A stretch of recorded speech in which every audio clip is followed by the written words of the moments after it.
తోట పుట్టిన చెల్లెలే అన్నని చీకొడుతుంది. కేటీ రాములు నాయకత్వాన్ని కవితమ్మ ఒప్పుకుంటలేదు అంటే చూడుని ఎందాక వచ్చింది కథ అనేది కూడా ముంగటేస్తుండే, ఇంట్లో పంచాయతీ కూడా ముంగటేస్తుండు. మరి ఏందన్నట్టు ఈ కథ? ఇవన్నీ అర్థం పర్థం లేనియండి. ఆమె టిఆర్ఎస్ పార్టీలో లేదా, కేసీఆర్ మా పార్టీ నాయకుడు కాదనేది. ఆమె ఒక జాగృతి నాయకురాలుగా తెలంగాణ ఉద్యమంలో ఆమె ఒక స్వీయ అస్తిత్వంతో ఎదిగినటువంటి నాయకురాలు. కొన్ని విషయాలు ఆమెకు ఒక స్పష్టమైనటువంటి ఆమెకుండేటువంటి అభిప్రాయాలు ఆమెకున్నాయి. అంతే తప్ప ఇది పార్టీకి వ్యతిరేకంగానో ఆయన నాయకత్వాన్ని అంగీకరించడమో లేకపోతే అంగీకరించకపోవటమో సంబంధించింది కాదు. ఇప్పుడు నేను కూడా ఉన్నా, పల్లె రవికుమార్ అనేటువంటి వ్యక్తి ఉన్నాడు. పల్లె రవికుమార్ బీఆర్ఎస్ పార్టీ నాయకుడిగానే ఉన్నా, కానీ నేను పల్లె రవికుమార్ అనే బీఆర్ఎస్ పార్టీ నాయకుడి కంటే ముందు తెలంగాణ ఉద్యమంలో తెలంగాణ జర్నలిస్ట్ ఫోరం నాయకుడిగా నేను ఒక స్వీయ అస్తిత్వంతో తెలంగాణ ఉద్యమంలో ఎదిగొచ్చినటువంటి కొన్ని అంశాల్లో నాకుండేటటువంటి సొంత అభిప్రాయాలు ఉంటాయి. కానీ నా అభిప్రాయాలు పార్టీ అభిప్రాయాలు ఉండకపోవచ్చు. అప్పుడు నేను పార్టీలో ఉన్నాను కాబట్టి నా అభిప్రాయంతో సంబంధం ఉండదు. పార్టీ అభిప్రాయమే నేను స్వీకరించాలి. పార్టీ అభిప్రాయంతోనే నేను పార్టీ నాయకుడిగా ఉండాలనుకున్నప్పుడు పార్టీ అభిప్రాయమే మాట్లాడాలి. పార్టీ నిర్ణయాన్ని నేను శిరస వహించాలి. అంతే తప్ప టిఆర్ఎస్ పార్టీలో ఉన్నటువంటి వాళ్ళు వచ్చినటువంటి వాళ్ళందరూ కూడా ఉద్యమం నుంచి ఎదిగి వచ్చినటువంటి వాళ్ళు. కాబట్టి కవిత కూడా అట్లాగే తనకంటూ ఒక తెలంగాణ జాగృతిని ఏర్పాటు చేసుకొని 2006 నుంచి తెలంగాణ ఉద్యమంలో ఒక స్వీయ అస్తిత్వంతో ఎదిగి వచ్చినటువంటి నాయకురాలు. కొన్ని విషయాలు ఆమెకు పార్టీ అభిప్రాయాలతో భిన్నంగా ఆమెకు ఉండేటువంటి స్వీయ అభిప్రాయాలు ఉంటాయి, సొంత అభిప్రాయాలు ఉంటాయి. ఆ అభిప్రాయాలు అట్లా ఉంటాయే తప్ప అవి పార్టీకి వ్యతిరేకంగానో పార్టీకి సంబంధం లేకనో పార్టీ నాయకత్వాన్ని అంగీకరించలేకుండా మాట్లాడుతున్నాయి అన్నటువంటి అభిప్రాయాలు కాదు. దాన్ని ఆ విధంగా వీళ్ళు చిత్రీకరించి ఏదో వీళ్ళ మధ్యన ఏదో ఉందన్నటువంటి ఒక వాతావరణాన్ని సృష్టించే ప్రయత్నమే తప్ప అసలు విషయం పక్కకు పెట్టండి. అసలు విషయం చెప్పండి. మీరు ప్రజలకు ఇచ్చినటువంటి హామీలు నెరవేర్చే విషయం చెప్పండి.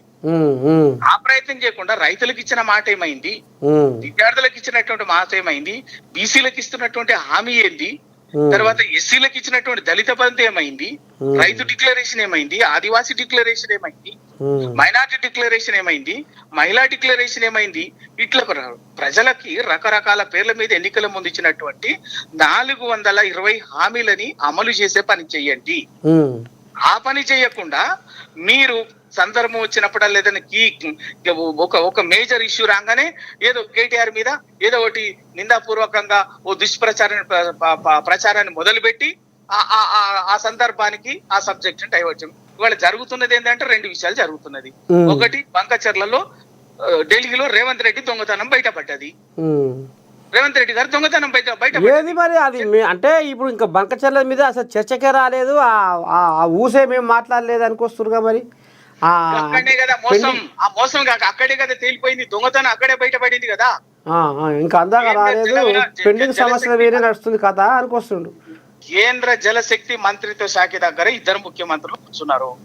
ఆంధ్రప్రదేశ్ ముఖ్యమంత్రి చంద్రబాబు నాయుడు, తెలంగాణ ముఖ్యమంత్రి రేవంత్ రెడ్డి గారు కూర్చున్న దగ్గర ఎజెండా ఏంది? చంద్రబాబు నాయుడు ఏం చెప్తుండు? బనకచర్ల గోదావరి బనకచర్ల లింకేజే మా ప్రధాన ఎజెండా అని చెప్పేసి చంద్రబాబు నాయుడు చెప్తున్నాడు. నిన్న కూడా మాట్లాడిండు.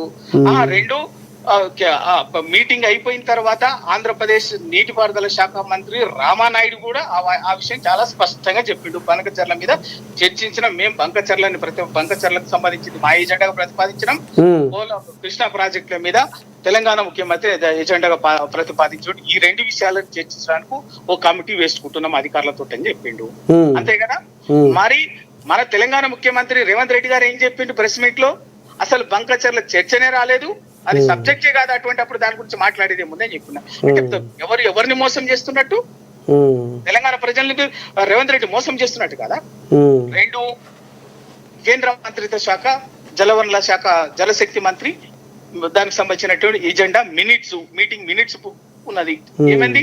ఫస్ట్ ఎజెండా ఫస్ట్ పాయింట్ ఉంది, Godavari Banakacherla agenda proposed by Andhra Pradesh chief minister. First agenda. Second, Krishna ఇది పాలమూరు ఇది తెలంగాణ.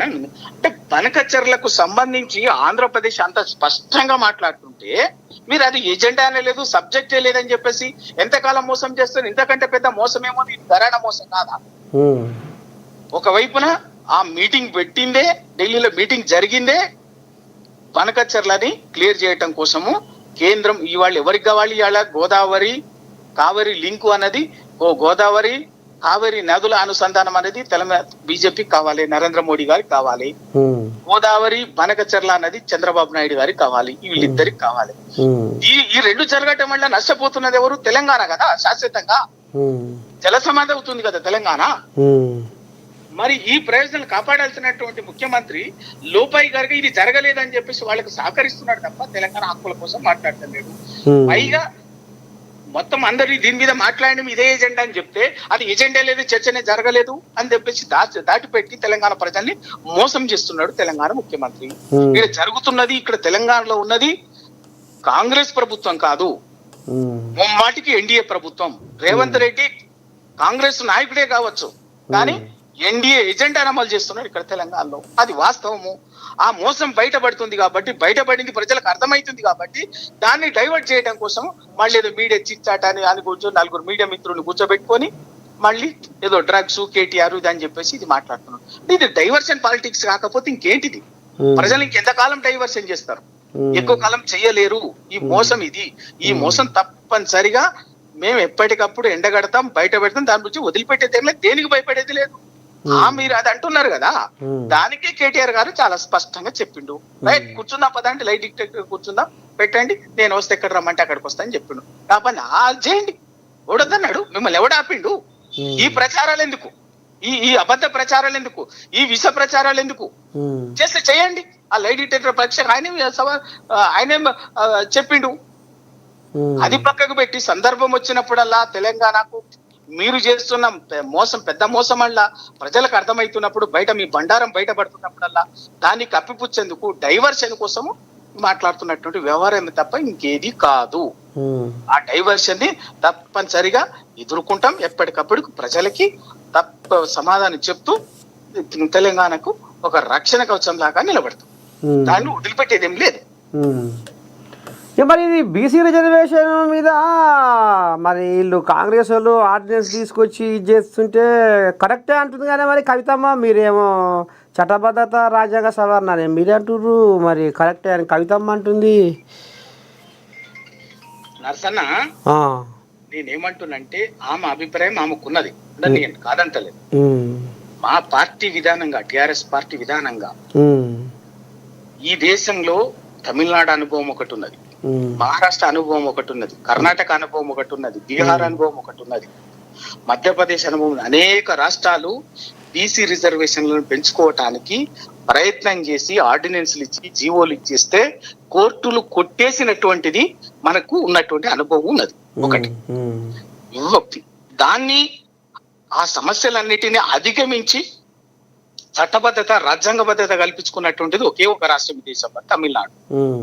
69% రిజర్వేషన్లు కల్పించుకొని దానికి రాజ్యాంగబద్ధంగా 9వ షెడ్యూల్లో చేర్చుకొని రాజ్యాంగబద్ధత కల్పించుకొని అట్ట నిరాటంకంగా రిజర్వేషన్ అమలు కొనసాగిస్తున్నాయి ఏకైక రాష్ట్రం తమిళనాడు ఈ దేశంలో. ఇవాళ గట్లనే తెలంగాణ 9th షెడ్యూల్లో చేర్చమని చెప్తాను. ఆర్డినెన్స్ తో నిలబడదు. ఆర్డినెన్స్ తో ఇచ్చే జీవోతోటి న్యాయపరమైనటువంటి వివాదాలు వస్తుంది. న్యాయపరంగా ఎవరు కోర్టుకు పోయినా కూడా అది కొట్టివేతకు గురి అవుతుంది, నిలబడే విషయం కాదు. అనేక రాష్ట్రాలు ఇప్పుడు నేను చెప్పాను కదా, మహారాష్ట్ర, బీహారు, కర్ణాటక, మధ్యప్రదేశ్ అనేక రాష్ట్రాల్లో జరిగినటువంటిది. కాబట్టి ఆర్డినెన్స్ తో నిలబడదు. అది 9వ షెడ్యూల్లో 9th షెడ్యూల్లో చేరిస్తే రాజ్యాంగ సవరణ ద్వారా 9th షెడ్యూల్లో చేరిస్తే తప్ప ఈ రిజర్వేషన్ల పెంపు అనేది నిలబడదు అనేది వాస్తవము. అది టిఆర్ఎస్ పార్టీ విధానము. దానికోసమే మేము ఖచ్చితంగా రాష్ట్ర ప్రభుత్వానికి చెప్తున్నాం. కేంద్ర ప్రభుత్వం దగ్గరికి అందరం పోయి, అఖిల పక్షం పోయి ఒత్తిడి చేసి సాధించుకుందామని చెప్పేసి చెప్తున్నాం. ఆ పని చేయమని చెప్తున్నాం ముఖ్యమంత్రిని. రైట్, కరెక్టే. నిజంగా ఆర్డినెన్స్ తోనే అయిపోతుంది, జీవో తోటే అయిపోతుంది, వచ్చేస్తే 42% రిజర్వేషన్లు. ఒకవేళ అదే నిజమైతే మరి మీరు కేంద్రానికి ఎందుకు పంపిండ్రు? పంపాల్సిన అవసరం లేదు కదా. అసెంబ్లీలో చట్టం చేసి కేంద్ర ప్రభుత్వాన్ని మాకు దీనికి చట్టబద్ధత కల్పించండి, రాజ్యాంగబద్ధత కల్పించండి అని కేంద్ర ప్రభుత్వాన్ని పంపించాల్సిన అవసరం ఎందుకు వచ్చింది? మరి మీరే చేసుకుంటే అయిపోయేది కదా. మనం ఇక్కడ ఆర్డినెన్స్ చేసి జీవో ఇచ్చేస్తే 42% రిజర్వేషన్లు బీసీలకు వచ్చేస్తాయి అని చెప్తున్నారు కదా. అంటే చట్టబద్ధతనే పోదామని పోయినా కానీ ఆడ ఈ బీజేపీ కోయిలాగలు అడ్డు తగులుతున్నాయి. ఇప్పుడు వాళ్ళు అంటే అందులో ఇప్పుడు ముస్లింలు ముంగటేసి దీన్ని ఏ వంక అంటే ఏ వంక అన్నట్టు ఇప్పుడు వాళ్ళు దీన్ని వెనక ముందు చేస్తున్నారు అనేది ఇప్పుడు వీళ్ళు అంటున్నారు. నర్సన్న నేను ఏమంటున్నా అంటే బీజేపీ నాటకం ఆడుతుంది కరెక్టే మీరు అన్నట్టు. మరి మీ సంగతి ఏంటి? మీరిద్దరు కలిసి నాటకం ఆడుతురా? ఒకటి తెలియకుండా నాడు కేంద్రంలోనే ఇవ్వాల్సింది. ఇప్పుడు మనం రాష్ట్రంలో అందరం కలిసి రాష్ట్రంలో ఇవాళ 42% రిజర్వేషన్లకు అసెంబ్లీలో బిల్లు పెట్టిన రోజు బీఆర్ఎస్ పార్టీ సంపూర్ణంగా మద్దతు ఇచ్చిందా లేదా? ఇచ్చింది కదా. అట్లా కమ్యూనిస్ట్ పార్టీ కూడా ఇచ్చింది కదా, మిగతా పార్టీలు కూడా ఇచ్చినాయి కదా, ఇక్కడే బీజేపీ పార్టీ కూడా ఇచ్చింది కదా. చాలా అందరం కలిసినే కేంద్రం దగ్గరికి పోదామని చెప్తున్నాం. కేంద్రం దగ్గరికి పోదాం, ప్రధానమంత్రి గారి దగ్గరికి పోదాం, ముఖ్యమంత్రి గారిని అఖిల పక్షంగా ముఖ్యమంత్రి గారే వాళ్ళు తీసుకుపోండి, పోయి ఇది మా రాష్ట్రంలో ఉన్న పరిస్థితి, మాకు చేస్తారా చేయరా అని చెప్పేసి అక్కడ కూర్చుందాం. అప్పుడు బీజేపీ బండారం కూడా బయటపడుతుంది కదా. ఆ పని చేయకుండా మీరు ఇక్కడ కూర్చొని బీజేపీ పంపించినాం అని చెప్పేసి చెప్తాను. పంపించడం కరెక్టే, ఓ పక్కన వాడు పంపించినట్టు పంపిస్తే ఓ పక్కన ఈడ నువ్వు ఆర్డినెన్స్ ఇచ్చుకుంటూ అయిపోతాయని చెప్పేసి నేను రెండు నాటకాలేంటి అంటారుగా. సర్కారు కూడా అంటారుగా పోదాము, అఖిలపక్షం అందరం పోదాము రారి అంటారుగా, వాళ్ళు కూడా అంటారుగా. ఏమంటున్నాము మరి? ఈడు ఆర్డినెన్స్ నాటకం ఎందుకు ఆడుతుండ్రు? ఇవాళ టిఆర్ఎస్ పార్టీ అప్రమత్తం అయ్యి ప్రశ్నించడం మొదలు పెట్టింది కాబట్టి, బీసీ సమాజం పక్షాన్ని నిలబడ్డది కాబట్టి బీఆర్ఎస్ పార్టీ, ఇవాళ మీరు మళ్ళీ ఢిల్లీ అనే మళ్ళీ మాట్లాడుతున్నాడు అని పోదాం పదండి, పెట్టండి, ప్రధానమంత్రి గారు టైం తీసుకోండి, అఖిలపక్షంగా పోదాం, ప్రధానమంత్రిని కలుద్దాం. ఎందుకు ఇయ్యరు? తమిళనాడు లాగా మాకు ఎందుకు ఇయ్యరు అని అడుగుదాం. తమిళనాడు వాళ్ళకి ఊరికేనే వచ్చిందా?